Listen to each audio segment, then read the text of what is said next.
Hello, welcome back to the channel. Today we're joined by a Porsche 911 996 generation Carrera 2. This is a particular car that I never really used to like, and I've got to admit I was wrong, and let me show you why.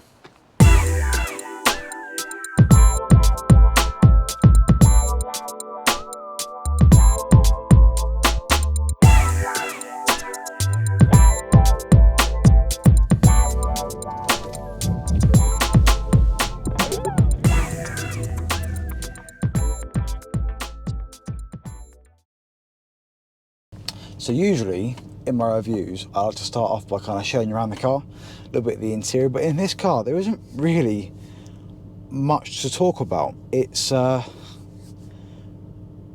car that ticks the box of being a car and nothing more, and I think we forget at this day and age how important that actually is, because I've driven this car now for the last 200 miles of its life, and I haven't once wanted anything this car is missing. But it says a lot about how good this car actually is. I haven't listened to the radio once. I have got a radio and I could listen to it, but I choose not to. And there's many reasons for that, and we can get into this video why that is. So yeah, let's go for a drive. So we're currently sat in a Porsche 911 996 generation Carrera 2, which when this car was released created quite a stir up as such. I would have been 1 year old at the time, or 1 year old at the time, and to me this would have been, or looked like, a car from the future, but I guess very quickly to a lot of people it was seen as a bit of an alien, really. A water-cooled Porsche. Obviously, previously to this car, they'd all been air-cooled. And some of the previous styling of the older cars is, to this day, some of the best styling you'll ever see on a car. And with this car, it still had the 911 silhouette. It still had the 911 shapes and stance and kind of that bonnet, body into the boot shape that you affiliate a 911 with, but it was not liked immediately, and I think that was because of the standard headlights on these cars. They had a name called I think it was egg yolk or something, or fried egg. I'm sure you can correct me on that. I think it was a fried egg headlight. It had the standard colour or clear lens headlight into an orange bottom, and it didn't look very nice, especially when 911s of old and of new have all had the rounded headlights. So that was quite a talking point of this car when it came out. The headlights didn't quite look right. It was water cooled. I guess you could say the purists were a bit dumbstruck by it. Now, to fix that issue with this car, the previous owner has replaced the fried egg headlights with the clear lens, which, to be honest, obviously looks so much better than the standard car. Otherwise, this car is completely stock. The only thing you changed on the car was, in fact, the headlights. But this car isn't entirely original.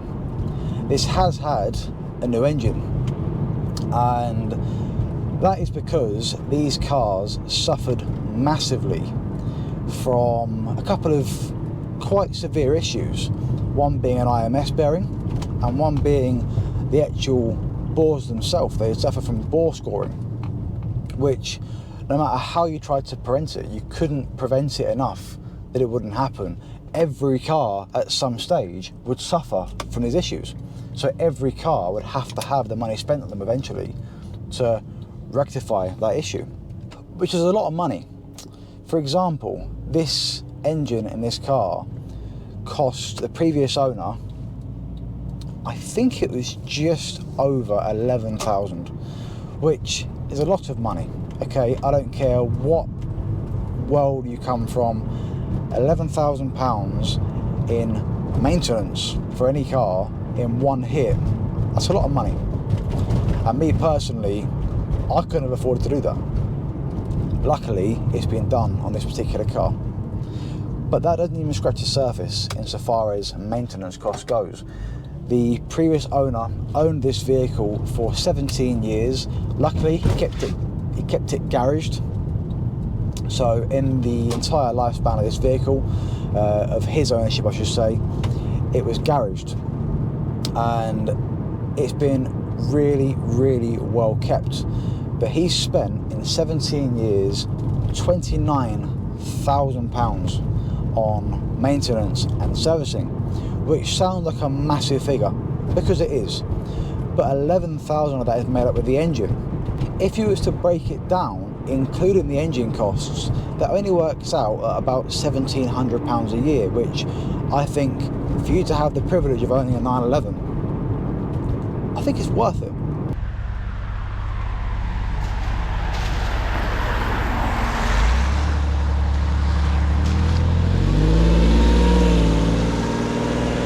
Now, it wasn't that long ago that you could have got a 996 generation 911 for sub £10,000, 8, 9, 10,000.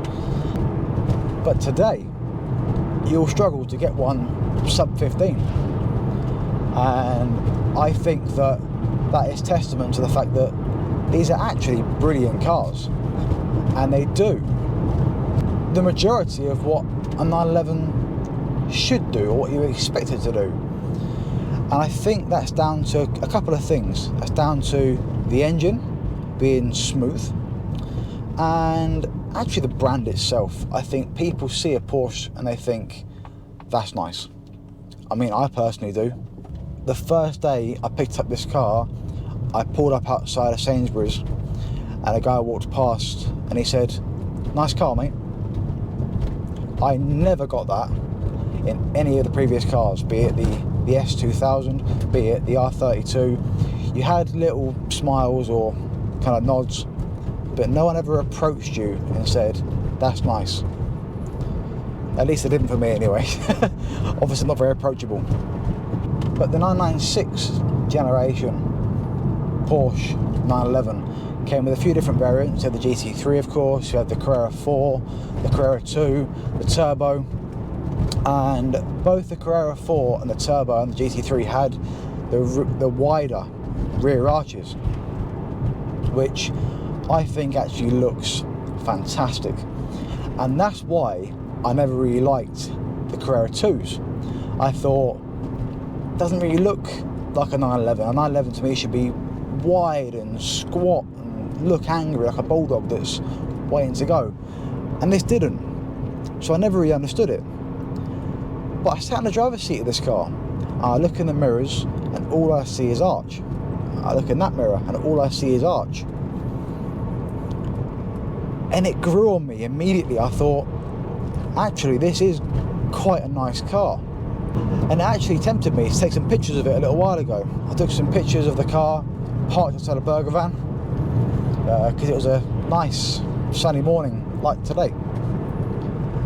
And it just looked brilliant. It looked so nice. It looked like it belonged in the picture, if that makes any sense. It's grown on me massively in the very, very short time I've driven the car, to the point where I now actually understand why these are worth the money that they are. And I now get why people do rave about them and say that they are the next future one to have, the next modern classic, which, let's be honest, it already is. I think in terms of an investment, I would never want to say to someone these will go up in price, but they have gone up in price. They were 10 grand, they're now 15 plus. If it goes that way again in a couple of years' time, you're looking at 30s. I think that's good. I really think that's good. I think a car like this, that's got none of the gizmos that can go wrong, such as lane assist, auto park, reversing cameras. It's a driver's seat, steering wheel, a couple of aircon controls, and an engine, and off you go. I think all cars like that will rise, because people will start to get fed up with the control and the sorry, the lack of control, I should say, in the modern cars. That's my personal thoughts anyway.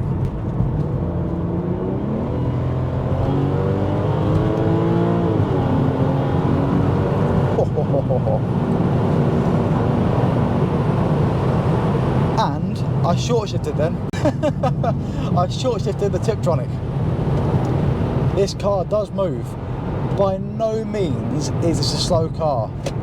It might be a 1998, it might be a Tiptronic, which, yes, I think is a lazy gearbox, but it is not a slouch. I guess it get misty in here and put some demisting on. In terms, obviously, of the generations, the turbo, of course, has more power, and in fact, I think it looks fantastic. The Carrera 4 has the wider body, but no more power and more weight. And I'm sure most purists out there always tell me that a rear-wheel drive car is better than anything else. So therefore, surely the Carrera 2 is the one to have.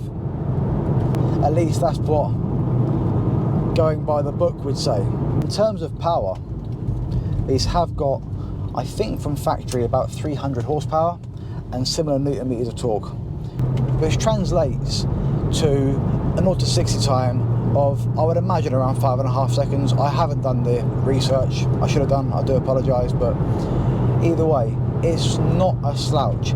It's not a fast car by today's standards. If you're comparing it to a modern M4, anything like that, this isn't as fast as they are.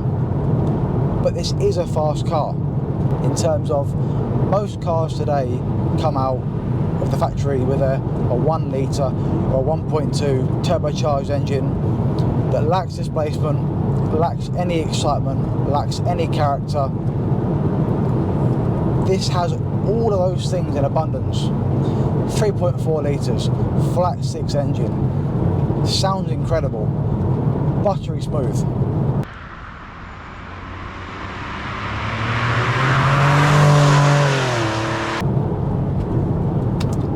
Brilliant car, winning combination in my head. Part of the reason for the performance being as good as it actually is out of the factory these weigh about 1,300 kilos, just over, with a driver that's average size, 1,400 kilos, which is less than a new Ford Focus. A new Ford Focus, again, is powered by one of those 1 litre turbocharged engines that lacks all the excitement in the world. And that to me is why buying a car like this makes sense. When you can go to a franchise dealer today and you can go and buy a modern car, for example, a modern Focus, you're looking at spending £25,000. You can get one of these and have £10,000 in change to maintain it for less. Why wouldn't you do it? It makes no sense. Why wouldn't you do it? I appreciate the insurance costs are slightly higher. I appreciate the tax is slightly higher, but I think it's worth it. I think driving a car like this makes it worth it. If you're into your cars and you love your cars, I think you, like me, can fully appreciate why someone would spend more money to insure and tax a car that they actually enjoy driving. I've driven countless, hundreds, thousands probably, of modern cars that I simply can't stand because they constantly get involved. They brake for you if someone walks near you. If the car in front of you slows down a bit too close, it slams the brakes on and alerts you. I just think that people have lost control of motoring and they need to regain it by revisiting cars like this before it's too late. Now, from where I'm sat, people that buy the modern cars say, well, I like driving it, it's comfortable, it's this, it's that. Look, so is this. I've got sciatica and I've had it for about 5 months now, and there was not one car or one seat that I could sit in comfortably. This car, the seats are very narrow. I'm a bit wider than the average person. The seats are very narrow, but they push in and hold you at the bottom of my back here. And it was like an immediate relief of pressure and discomfort when I sat in this car. And for that reason, I now drive it. It's a car I've got in for sale at the garage, and I can't not drive it. It's so comfortable for me. It seems to be like a saving grace for me. It's kind of given me everything I need in the car and more. And I'm selling it. I may as well drive it. So I'm driving the car because of how comfortable it is. Now look, I appreciate you haven't got your DAB radio, you haven't got your built-in sat-nav, you haven't got your hands-free calling, but I'd bet you that most of you people in here are watching this on a mobile phone, and your mobile does all of that for you. If you want sat-nav, you put it in your mobile phone, you put your headphones in, your new AirPod Pros, they can monitor what noise comes in and out and whatnot, so you can hear the traffic around you, but you can also hear your directions. If someone calls in, you can tap your earbud and it answers it. There's a way around it for people of all walks of this earth, that when they say they need a modern car because of X, Y, Z, you really don't. You don't need it. You need a car with an engine, a steering wheel and some seats. That's all you need. The rest of it is just nonsense that you can get from your mobile or your watch. I want to wrap it up really with regards to the fuel consumption and the economy.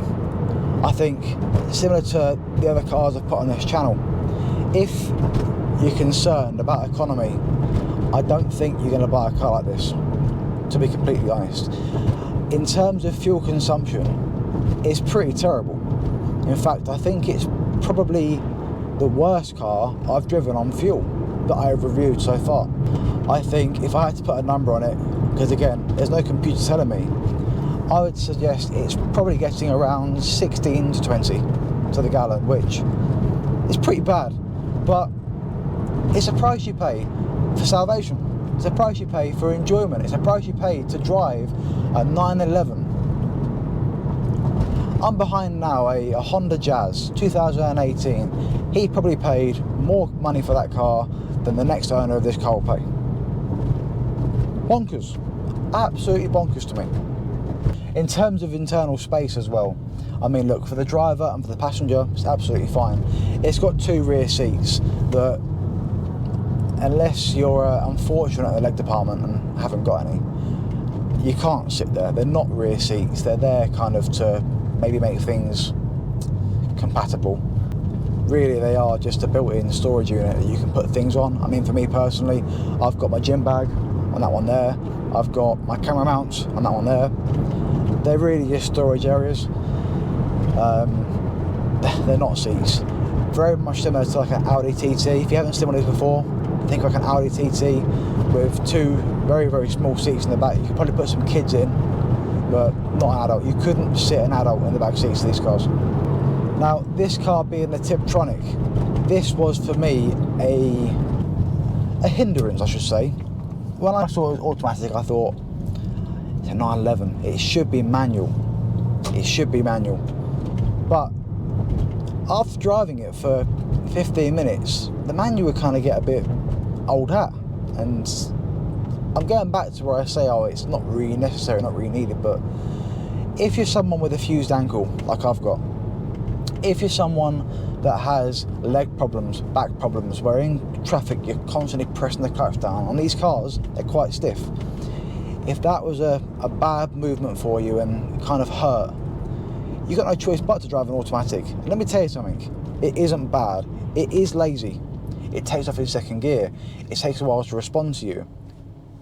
But it isn't bad. It's a good gearbox for especially the year, but it seems to suit the car. It seems to kind of just purr along and just cruise and drive lovely, and completely changed my mind on the 996 generation of Porsche to the point where I would absolutely own one, and I would buy one with the auto gearbox. I just would, because from where I'm sat, it suits it perfectly. And I would love to try out a more modern 997 with a PDK gearbox, because I think that would be absolutely brilliant.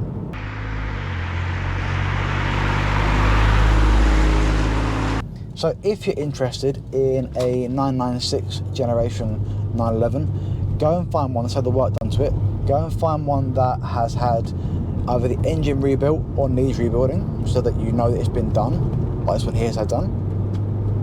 Go and find one with a very, very good service history, because they need servicing regularly, as every car does.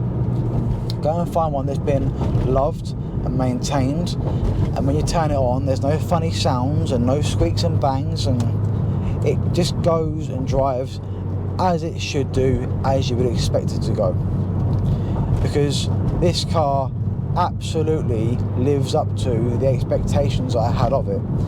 So I think if you go at the car with the expectations of it being this mind-warping speed, modern, turbocharged Porsche, it isn't that.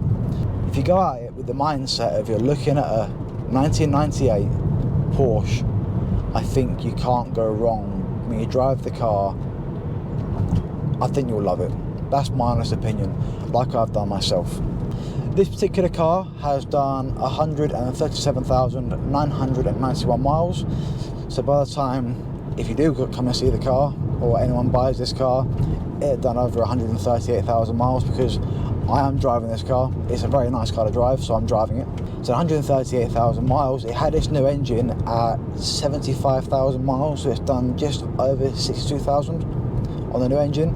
I'm putting this car up for sale for £12,995. Some people will say it's too cheap. Some people will say it's about right. I mean, for me, I'm happy with the profit margin in that car. I'm happy with that money. If I can get that for it, I'm more than happy. So I'm not going to be greedy and put it up for 15,000 or 16,000. I'm just not going to do it. I'm in the business to buy and sell cars, so I buy them and I move them on. Selling this car on at a price that someone's very happy with means more to me than trying to get the most money out of a car that I possibly can in a certain time frame, let's say.